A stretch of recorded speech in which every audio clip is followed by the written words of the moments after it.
तो दोस्तों, English speaking course day 6 में आपका स्वागत है। आज हम चर्चा करेंगे पास्ट टेंस के बारे में। पिछली वीडियो में हमने प्रेजेंट टेंस के बारे में डिटेल में चर्चा की थी, उसमें हम कैसे गुफ्तगू करते हैं। तो आज हमारी जो चर्चा रहेगी वो पास्ट टेंस के ऊपर रहेगी। तो मेरी रिक्वेस्ट है कि वीडियो को एंड तक जरूर देखें, और अभी तक चैनल को सब्सक्राइब नहीं किया तो प्लीज़ सब्सक्राइब। अभी हम देखते हैं कि किस तरह से पास्ट में टेंस बनते हैं और किस तरह से हम बात करते हैं। तो जैसे हमने पास्ट इंडेफिनिट में कोई बात करनी हो तो हम कहते हैं जैसे राम स्टडीड, मतलब राम पढ़ा। जब हमने ये कहना होगा कि राम पढ़ा या राम ने पढ़ाई की, तो हम ये कहते हैं कि जो सब्जेक्ट के साथ वर्ब की सेकंड फॉर्म लगाते हैं। तो उसमें आ गया राम पढ़ा, मतलब राम ने किसी बीते हुए समय में पढ़ाई की, राम पढ़ा। ये पता नहीं कब पढ़ा, ये डेफिनेट नहीं होता कोई। अब पास्ट कंटिन्यूस में क्या आता है, राम पढ़ रहा था, मतलब बीते समय में किसी एक पॉइंट तक राम पढ़ रहा था, लगातार पढ़ रहा था। जिस समय की हम बात करें उस समय वो पढ़ रहा था। तो यहां पे आ जाता है राम वाज स्टडिंग। यहाँ राम स्टडीड, वर्ब की सेकंड फॉर्म आई स्टडी के साथ, ये स्टडी होती है सेकंड फॉर्म स्टडीड। यहाँ वर्ब की फर्स्ट फॉर्म के साथ आईएनजी लगा, तो Ram was studying. Past perfect tense में Ram had studied, Ram subject, फिर हैड आ गया, फिर वर्ब की थर्ड फॉर्म आ गई, राम ने बहुत पहले पढ़ लिया था। ये इसका मतलब ये राम ने पढ़ लिया था, मतलब बहुत पहले ही पढ़ लिया था, तब आता है ये पास्ट परफेक्ट में। पास्ट परफेक्ट कंटिन्यूस में होता है कि राम पढ़ रहा था, पहले जब कंटिन्यूसली पढ़ रहा था, लेकिन साथ में समय भी दिया होता है। Ram had been studying since morning, मतलब सुबह से। अगर ये आता राम पढ़ रहा था तो आ जाना था राम वाज स्टडिंग, राम सुबह से पढ़ रहा था, तो Ram had been studying since morning. इसके बारे में जो डिटेल है वो मेरी दूसरी वीडियो में जो है टेंसेस की वीडियो में पूरी डिटेल से एक एक एस्पेक्ट डिस्कस किया हुआ है। अभी हम ये एक अंडरस्टैंडिंग के लिए उसको देख रहे हैं कि टेंसेस का कैसे कैसे हम बनाते हैं। लेकिन अगली स्लाइड में हम देखेंगे कि हम चर्चा कैसे करते हैं। जैसे दो व्यक्ति मिलते हैं तो एक एक करके हम उसको लेके चलेंगे। तो अभी हम देखते हैं कि डिड का प्रयोग कहाँ पे हम करते हैं। पास्ट टेंस की जब बात करें, जब बीते हुए समय की कोई बात करें, तो डिड, जैसे दो अध्यापक मिला उमा से, तो उनकी गुफ्तगू कैसे हुई, तो उन्होंने किसी बीते हुए समय की बात चल रही है कि क्या क्या हुआ। उसके जब भी हम किसी बीते हुए समय की बात करते हैं ना, क्या हुआ क्या नहीं हुआ, तो हम डिड का प्रयोग करते हैं, पास्ट इंडेफिनिट टेंस का प्रयोग करते हैं। तो कैसे है ये देखते हैं। जैसे अध्यापक उमा से मिला, उन्होंने उमा से पूछा क्या तुम कल जल्दी उठी, तो इंग्लिश में उसने कैसे बोले, did you get up early yesterday. तो यहाँ पे क्वेश्चन पूछा है ना, तो डिड पहले आ जाएगा, तो बाकी आ जाएगा did you get up early yesterday. फिर उमा ने जवाब दिया जी मैडम, हाँ मैं उठी थी, तो यस मैडम आई डिड। इस तरह से हम जवाब देते हैं कि जब हमें पूरा नहीं लिखने की जरूरत है, आई डिड तक ही कर दें तो हमारा सेंटेंस कंप्लीट हो जाता है। ये कहने की जरूरत है I did get up early yesterday, ऐसा कहने की जरूरत नहीं होती। आई डिड तक ही हमारा जवाब खत्म हो जाता है। फिर टीचर ने पूछा क्या रजनी कल शाम को तुम्हारे पास आई थी, उमा से पूछ रही है टीचर। तो टीचर इंग्लिश में कैसे, फिर ये क्वेश्चन है ना, तो डिड पहले आ गया, did Rajni come to you in the evening, क्या रजनी कल शाम को तुम्हारे पास आई थी। तो इस तरह से हम पूछते हैं did Rajni come to you in the evening. Uma ने जवाब दिया नो। जब ना में जवाब हो, यहां पे आया ना आई डिड, यहां पे आ जाएगा डिड नॉट, नहीं। जवाब है ना नहीं, नो शी डिड नॉट, तो ये हमारा यहीं तक आ जाना, शी डिड नॉट। आगे मतलब पता ही है, हम बात आने की ही बात कर रहे हैं रजनी के, तो आगे तो क्लियर ही है, नो शी डिड, नहीं वो नहीं आई। फिर अध्यापक ने पूछा क्या तुमने अपना पाठ याद किया?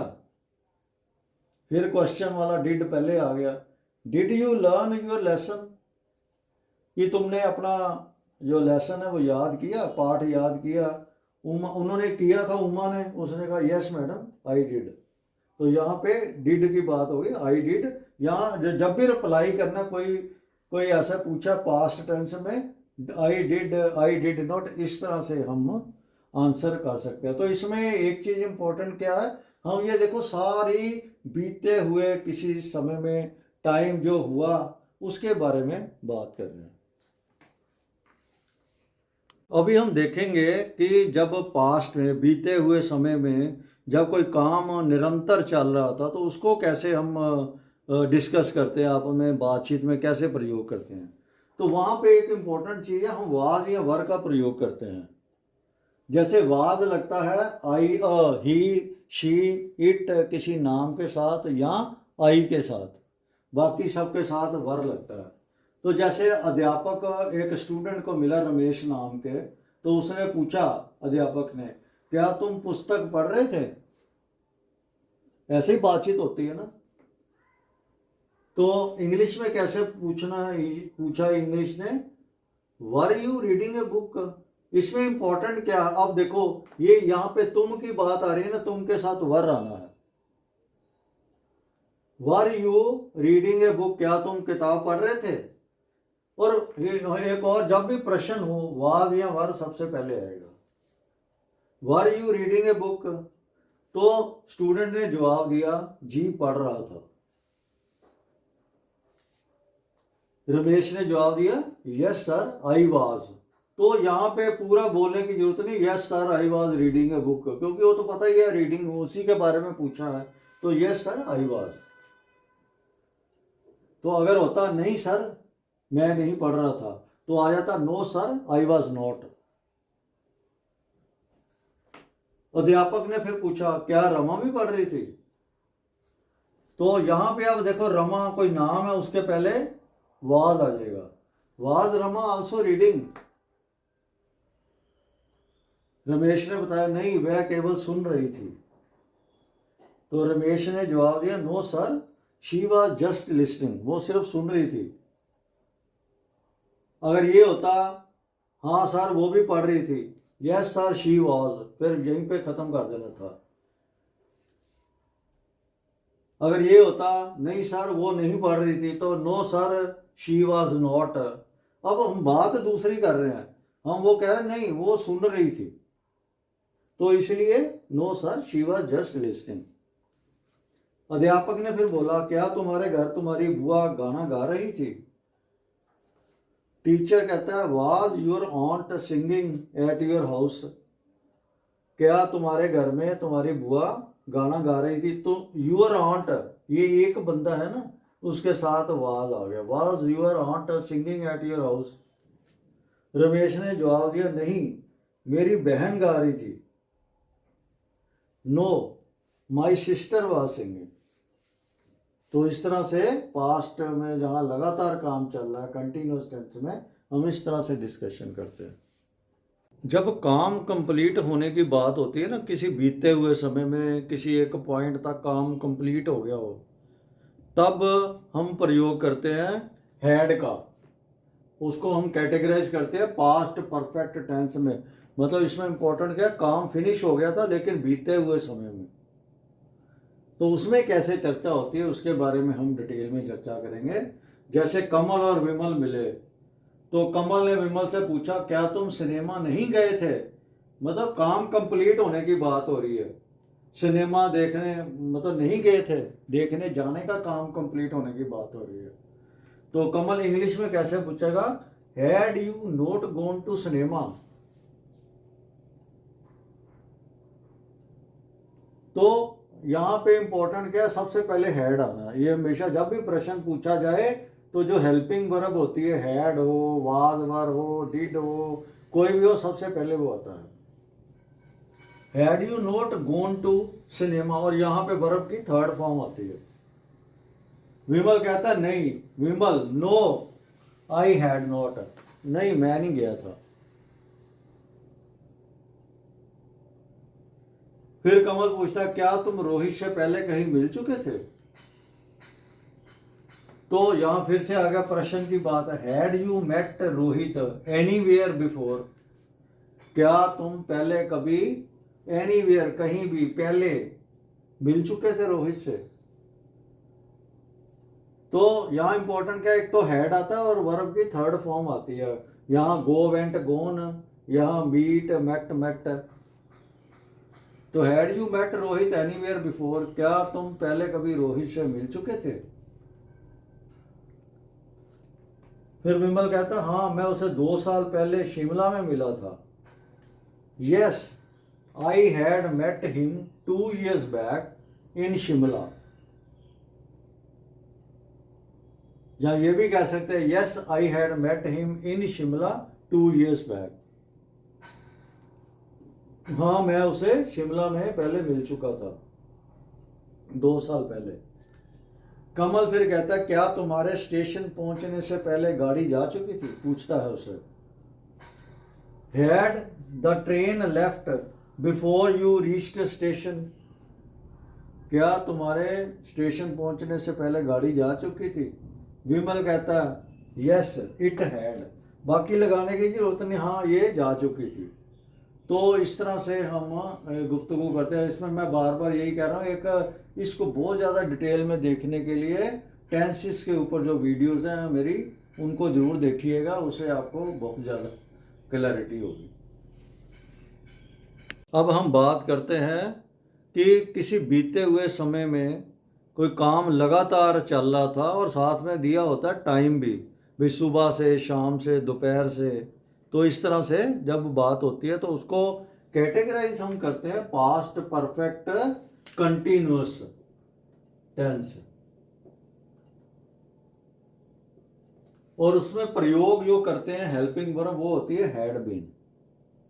तो हम देखते हैं किस तरह से बातचीत चलती है। तो जैसे नरेश कहता है रमेश को क्या कल तुम पिछले 2 घंटे से पढ़ रहे थे? Had you been, had been है ना, तो हैड जब प्रश्न आ जाता है तो हैड और बीन के बीच में सब्जेक्ट आता है। Had you been studying for the last 2 hours yesterday, जब अनिश्चित समय हो तो हम फॉर करते हैं। अगर सुबह से होता यहां तो सिंस आ जाना था, वो निश्चित समय है, जैसे सुबह से शाम से दोपहर से, तो सिंस मॉर्निंग सिंस आफ्टरनून इस तरह से आता है। जब अनिश्चित समय हो 2 साल 2 घंटे, तो तब हम फॉर आ जाता है, for the last 2 hours yesterday। Ramesh कहता है हाँ, तो यस आई हैड बीन, हाँ मैं पढ़ रहा था। फिर नरेश कहता है पर तुम्हारे साथ राम भी क्यों पढ़ रहा था भाई? But why had Ram been studying with you, सबसे पहले बट आ गया, फिर वाई मतलब क्यों का प्रयोग है ना, क्यों, जब भी क्यों या क्या या कैसे हो तब वही वाला वर्ड पहले आ जाता है, उसके बाद फिर हैड या जो भी हेल्पिंग वर्ब आती है। But why had Ram been studying with you, लेकिन तुम्हारे साथ राम भी क्यों पढ़ रहा था? तो जवाब मिलता है क्योंकि हम इकट्ठे पिक्चर देखने की तैयारी कर रहे थे या योजना बना रहे थे। Because we had been planning to watch a film together, क्योंकि हम इकट्ठे फिल्म देखने की तैयारी कर रहे थे। इसमें ये नहीं दिया कब से कर रहे थे, लेकिन इसमें ऑटोमेटिकली इम्प्लाइड है, हम उसकी सेंस देखते हैं, तो तब हमने इसलिए हैड बीन का प्रयोग किया। अब इसमें और हम देखते हैं, एक सिंपल सेंटेंस लेके देखते हैं। कल सुबह से बच्चे खेल रहे थे। अब यहाँ पे देखो बच्चे खेल रहे थे और साथ में दिया सुबह से, तो हम कैसे बनाएंगे? Children had been playing since morning yesterday, मतलब यहाँ पे फॉर की जगह हमने सिंस मॉर्निंग निश्चित समय आ गया ना, वो प्रयोग कर लिया। यहाँ हैड बीन भी प्रयोग किया, पहले सबसे आया सब्जेक्ट, तो वर्ब की फर्स्ट फॉर्म के साथ हमने प्ले के साथ आईएनजी लगाया। तो इस तरह से हमारा सेंटेंस बनता है। अभी दोस्तों हमने कंप्लीट डिस्कशन की है पास्ट के जितने भी टेंस होते हैं उनमें रूल क्या होता है, और साथ साथ में हमने ये भी देखा है कि प्रैक्टिकली जब हम बातचीत करते हैं तो किस तरह से इन टेंसेस को ध्यान में रख के करते हैं। तो मेरी एक रिक्वेस्ट है कि जो मैंने पहले भी बात की है, जो डिटेल वीडियो टेंसेस के ऊपर है वो ज़रूर देखो, उसको आपको बहुत ज़्यादा क्लैरिटी और भी मिलेगी। उसमें पूरी पूरी डिटेल में चर्चा की हुई है, तो वो भी साथ में ज़रूर देखिएगा। तो अगर वीडियो पसंद आई हो तो please like, subscribe, share and comment. Thank you.